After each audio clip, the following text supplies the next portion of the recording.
The 45. It has won 2 world wars. The 45, because they never made a 46. The 45 ACP, because shooting twice is just stupid. The 45, because I don't believe in 9mm. The 45, because I'm old school and I like history.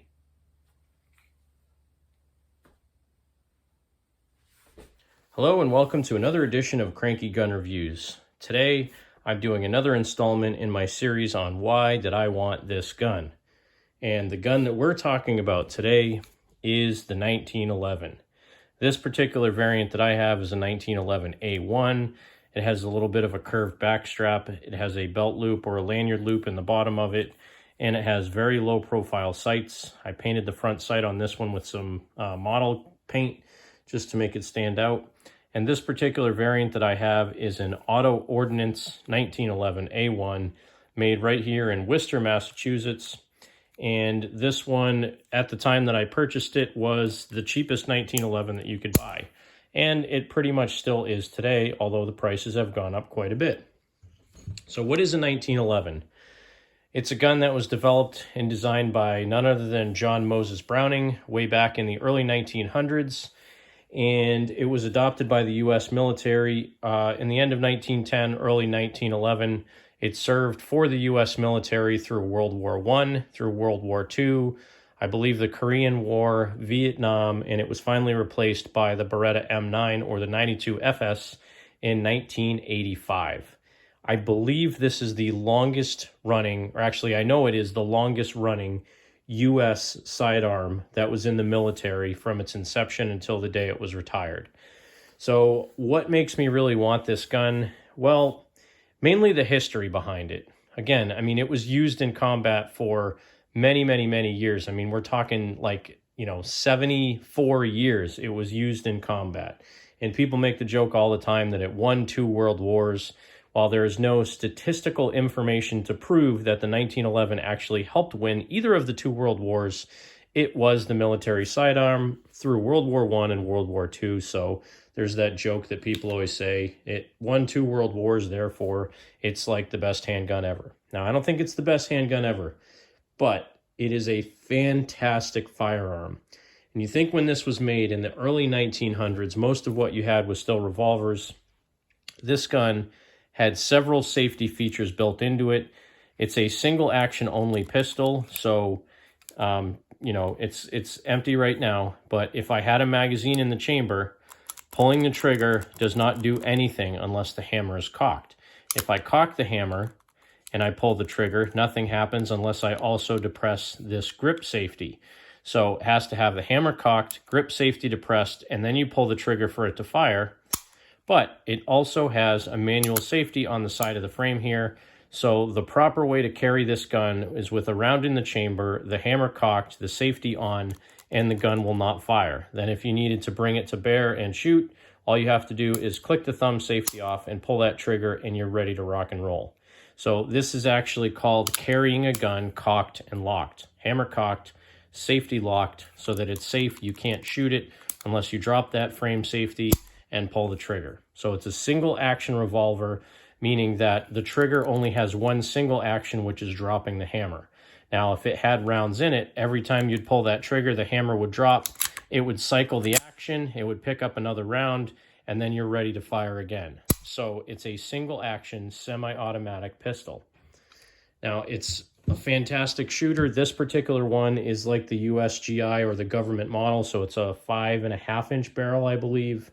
All steel frame. It has nice wood grips on it, and it takes 7-round magazines. It shoots this big, fat, slow 45 ACP round, and it shoots them very effectively. Even though the sights on this gun are pretty crude, it does shoot really well. It's a natural pointing gun. Just the shape of the frame makes it very easy to shoot. So the main reason I like this gun is just the historical factor behind it.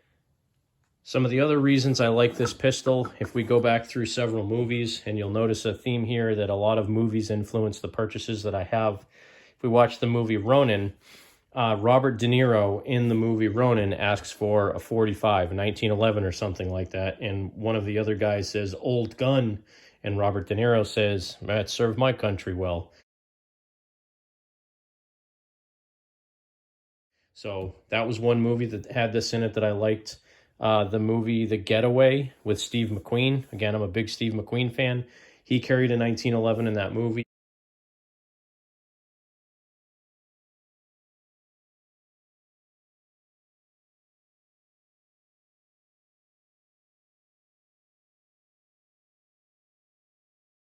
And the funny thing was, throughout that movie, he would actually carry the gun. He would rack around in the chamber, and then he would drop the hammer on a live round, and this is how he carried it. So if he needed to fire, he had to pull the hammer and then fire the gun. That is not the way that this gun is intended to be carried. So a little bit odd on that.